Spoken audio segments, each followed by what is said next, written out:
Hi, and welcome back to my channel. In this video, you have part 2 of my SCASL project. In this video, I'm going to talk about all middle grade books. I have 6 of the books here. I do not have 2 of them, and I put them roughly in order of from least liked, in my opinion, to most liked. I have some thoughts. I learned some things, but I'm gonna save what I learned to talk about until the young adult list, because I learned it based on one of those books on the young adult list. So let's talk about these books here. The overall opinion I have thus far of the middle grade list is that it is phenomenal. I've read 9 of the young adult books. I've read 1 already prior to starting this project of the middle grade list, and now I've read many more of those. As you saw in that introductory video that I filmed back in February, I was quite hesitant on the representation and the genre variety that was provided. I have been pleasantly surprised with what I have read thus far. I haven't come across any huge duds, and I have read some duds for this list before. So I am really excited about the list for this year, which is a huge difference to last year. Without any further ado, because I've got a lot to film and get ready, so let's start talking about these books. The lowest out of all of the books that I've read for this project lately is Camp Famous.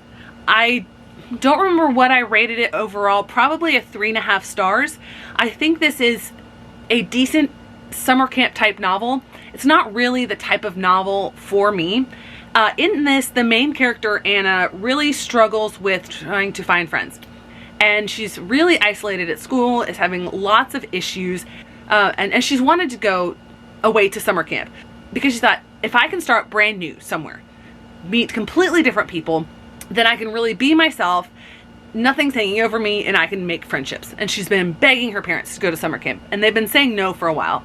There's an incident that happens at school, and her parents are like, okay, I think we need to send her to summer camp. But they don't tell her that this is a camp for famous kids, whether they are famous for something that their parents have done or they're famous themselves. Like, there's a princess, there's the child of an influencer, and etc. Okay, yes, that's a premise that might get people reading and Camp Famous. It stretched the suspension of disbelief for me. I just find it hard to believe that there would be this sort of thing, that it would run the way that it does, sort of normal, very normal camp stuff, that these kids would be as normal as they seem. It was fine, but nothing to write home about. I think that would have appeal for a certain demographic of these students who like looking at the people who are popular, TikTok sensations, etc.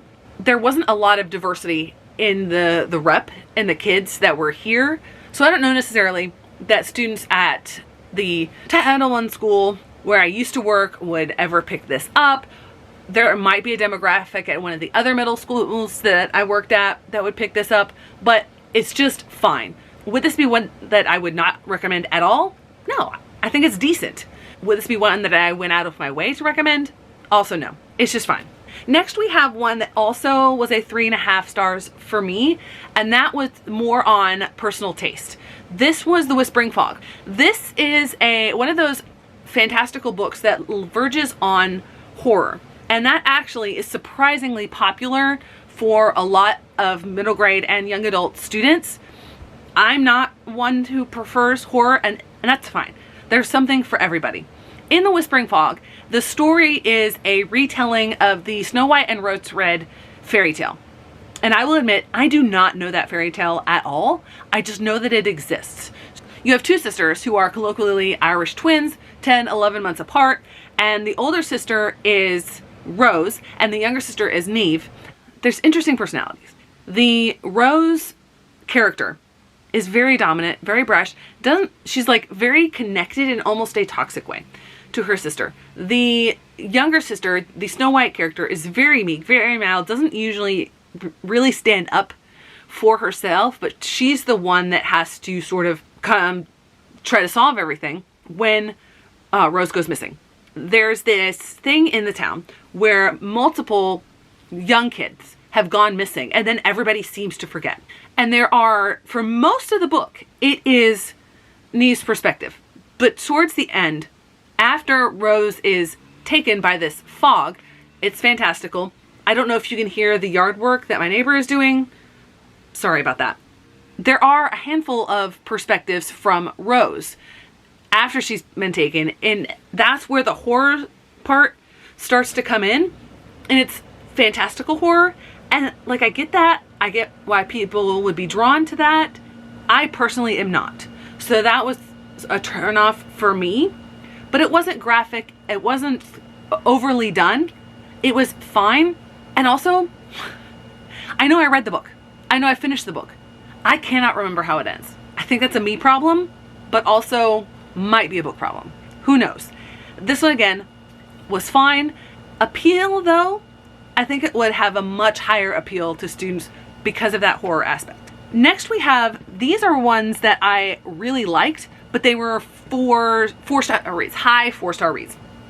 And I really liked the representation here. There were 3 fantasy reads on the SCASL list for middle grade books. One of them was the Whispering Fog, and then we have the next 2 that I'm going to talk about. First, we have The Last Mapmaker by Christina Sunterbant. What I really enjoyed about this was the inclusion of Thai culture. It's fantastical in the sense that it's in a fantastical world, and there are some creatures that don't exist today, like sea creatures and stuff, but potentially could exist. So the setup of the world, you know, it doesn't actually exist. It's based on real life, but isn't actually.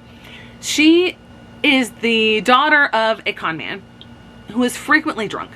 And she wants to make her way in life, gets connected with this map maker who is going on this particular voyage. This voyage is sent out by the leader of this kingdom who is basically trying to conquer the world.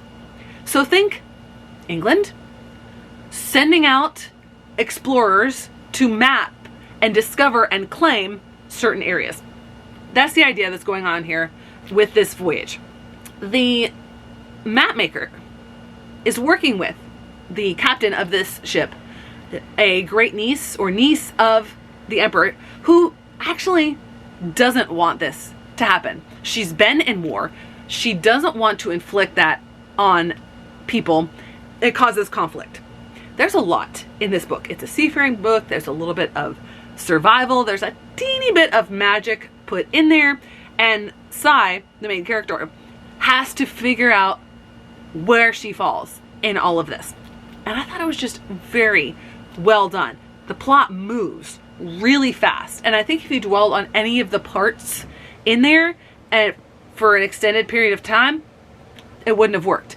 It's a little bit on the longer side, but I think it's doable. That's another thing that I really appreciate. Most of these books are on the shorter side, which for younger readers is definitely more doable. And they're not bloated in page numbers like, say, the Keeper of the Lost City series, which I love, but it's huge. Next, we have another fantastical book that was really intriguing. So we have Blackbird, Blue Road. And in this, it is based in, again, a fantastical version of our world. So it's a slightly alternative world. The main character, Ziva, she and her family, obviously, they are Jewish, but they're not the Jews of the Levant. They're from a different area of the Middle East, and I don't remember what that area is. So there's a lot of parts of the Jewish faith that people could recognize in here, but there's also other parts that are mixed in. She has a twin brother who suffers from leprosy.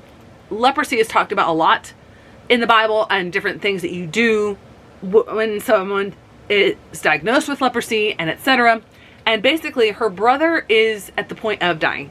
This was before they had any cures or anything, but he's really smart and she thinks she desperately wants to save her brother.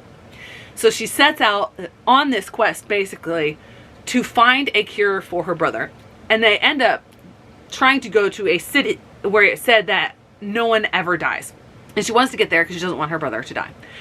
One interesting fact that I learned in here is based on real life. I forget what culture it is, but they used colors to indicate direction.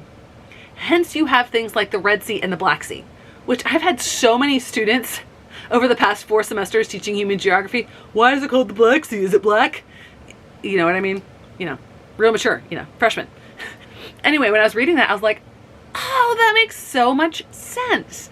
And there are other C's around there that used to have color names, but now don't. But there's a lot that she deals with in here, and I think it was just handled really well. I will say, she read a lot older. Well, at times I'm like, she reads like a middle schooler, but at times not. And some of the things that she's going through is this, a middle schooler going through it, but I didn't mind. I think it was still well done, and I think that middle schoolers would definitely take a lot from this. Next, we have one, again, that I do not have a physical copy of, but I will be getting a copy of this one, and that is Attack of the Black Rectangles by A.S. King. This is one where I have some conflicted feelings about. I think the author did a really, really good job. I don't think this quite got to 4.5 stars. For me, I think it was just under that. But in this, you have this small town, and it's almost like it's a world where it's our world, but things are made extreme to prove a point. So there's this one teacher that this kid gets for 6th grade, who also is the town, like, basically snuffing out all the fun. It's like Saturday Night Fever type town. And what she's trying to do, like, if anything could possibly be bad, we don't want that in our town, we're gonna ban it. The main character and his friends discover in their book club book is that, which is The Devil's Arithmetic by Jane Yolen, who participates on the audiobook, which was so fun. There are a couple things that are blacked out, and they call them the black rectangles. And they're like, what on earth? What is wrong with this? And they go and they find, you know, a copy at a bookstore where it hasn't been censored. And they're like, why did they black this out? That makes no sense. It was saying, it was a scene where they're going into the showers, that it's based in the Holocaust, and it's saying they covered their breasts. I forget what the other part is. It's like underdeveloped. It doesn't even say it. The characters are trying to figure out, trying to get this, like, why is this happening? Can we get new copies? There are school board meetings, etc. There are some reviews that talk about the fact that, like, oh, no 6th grader would talk like this or be concerned about stuff like this. I'm like, well, you know, some 6th graders wouldn't. But I have been around kids who grow up in an environment similar to what this kid grew up in, where he's surrounded by family members, his mom, his grandpa, who have these beliefs, who fight for what's right, and they talk to him about this, and they don't try to dumb it down for him. And when he has these questions, they talk to him about them. And I'm like, okay, based on his home life, I think he would actually have these sorts of responses. The one thing that some people mentioned that I thought could have been intriguing, but sort of served as a distraction from it, is the relationship with the dad. Parents are divorced. Dad is sort of in their life. Dad claims to be an alien. A.S. King never really pushes back on that. So, you know, like, maybe there's some sort of undiagnosed mental illness here. Maybe she's creating an alternative reality where the dad is actually an alien without an understanding of human interactions. You never find that out. And so that whole subplot in the story just felt really weird and was never explained, which I think took away from the overall message of the story. Hence why it didn't get a 4.5 stars and it got just a 4 stars. That ending though, that ending was so powerful. I was almost tearing up. It was definitely an emotional gut punch. So I think students would be interested in it, especially with the way that the cover is designed, and especially the way that certain groups are attacking books based on certain phrases without having actually read the book. They only read little snippets that are provided to them completely out of context by third parties. I'll leave that there. Now we get into the books that these were the first 3 actually that I read. I'm not going in order of reading, I'm going in order of rating, a personal appeal to me. But I read these and it's like one after the other after the other. I'm like, these are amazing. What on earth? This is so good. So one that is very short and is definitely aimed at the younger end of middle grade, and that is We Were the Fire, Birmingham, 1963. I thought at first, I've read so many that are set in this era, like The Watsons Go to Birmingham, which is used so much in teaching. I've taught it before in 7th grade, sometimes 5th graders will use it. I think the same age range would work well for these. It's also very, very short, but it's so well done. So in this, you have a single mom and 2 kids. The dad was killed in a tragic accident at a factory. They don't get insurance payments or anything, and so they're really struggling. And they live in this area in Birmingham that's basically a slum, but that's all that they can afford. But they've created this really wholesome community there. At the beginning of this, you have another guy who's being introduced into the community, into their family, and he eventually becomes the stepdad in a very wholesome way. And because there's now another income, they have the ability to move, and they want to try to integrate in another area. They end up getting a house that's on the property of the woman who owned the factory where the dad died. She was not responsible for not paying the insurance payout. Her husband had died. She handed off the running to her kids, and when she found out that they were so mistreated and they weren't given this insurance payout, she advocated for them. She let them live in this area. But it's also at the time of some marches in Birmingham, including the Children's March. The main character in here wants to participate in this, and it's just so moving, so well done. You see the utter poverty and how like they were forced there, and how these characters think that it's normal, but also they're like, why can't we ask for better? Why can't we try to get something better? And it just handled really well. This would be an excellent book to use as, like, if I were going to do a book club set on the civil rights era, like I did once back when I was teaching 7th grade ELA. This would definitely be one that I would include. The next one, second highest out of this group. Pretty sure it's 4.5 stars. Might get to 5 stars. I haven't put any of these officially through CallPile, even though I've written the review. I need to get better at updating that. But that is A Duet for Home. So this deals with the idea of being without a home. And this is set in New York City. You have a character who, they are recently evicted from their property because the dad died and the mom is not dealing with her grief well. And because of this grief, she ends up being let go from her job, and they're not able to make the rent payment. They live in Chinatown, they're Chinese. They end up being put into this homeless shelter. The other main character is someone who has lived there for 3 years. His mom has difficulty holding down a job. Constantly, you know, the social worker is helping her go through job training and etc. But she has an attitude and she keeps getting fired from these jobs. And he's feeling like, this is life. This is how my mom is. This is where I live. He has a best friend who's also been there for 3 years. We're gonna stick together. We're gonna live here until we're 18, and then we'll get a place together. Well, some new things start happening, like a new initiative to get homeless people off the street, where these shelters are given incentives to get people out within 90 days.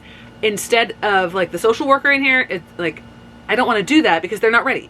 If I kick them out in 90 days, they're just going to be in these subpar housing and they're going to be stuck in the cycle, etc., etc. And so it's a really interesting look at these two different characters at a 6th grade level dealing with these realities. And it's like, what are they going to do about it? How are they going to do something to move forward from it? And it's heart-wrenching and so well done. And I think that it shows an aspect of representation that not a lot of kids get. And I think this might have a fairly high appeal for students, especially students who don't otherwise see themselves represented. And lastly, this one really surprised me. This is the one that I rank the highest, and that is Playing the Turnaround. I did not have this down for any sort of representation, but there is actually a lot of representation in here. I would have to go through and look at it a little bit more closely and write that down. This is not a library book. This is one that I purchased because I read it for this particular project, as the same with We Were the Fire. I'm definitely going to be purchasing A Duet for Home. I just didn't have a chance before filming this. The synopsis does it a little bit of a disservice. You think that it's going to be this group of students who bands together to try to save their arts program. So this group of 6 students, they get to play in Jazz Lab. This is an 8th grade elective. All of a sudden, their teacher quits. And they're like, what is going on? And one of the members, I don't know which one on the cover here, his aunt is on the school board, and there's school board elections coming up, and he hears that they're going to get rid of things that only a handful of students participate in to save money, which, you know, Jazz Lab, only 6 students. And he thinks that the teacher quit because he wasn't going to be able to do anything about it. You find out later that that's not the case, but I'm not going to spoil anything there for you. But this book turns into so much more than that. This is not a very big book. It's not long at all. Each of these students has something that they are dealing with, that they are overcoming and trying to move forward in. And they have, some of them have these stigmas at how people look at them and how they operate. And yes, they are coming together to try to save this program that's supposedly on the chopping blocks, along with a lot of other extracurricular clubs and etc. But it's so much more than that. And I'm having a hard time putting that part into words. The fact that there are 6 perspectives. There's perspectives for each of the students throughout this book. Melissa Larson does such a good job balancing that, giving depth in these characters and developing these characters.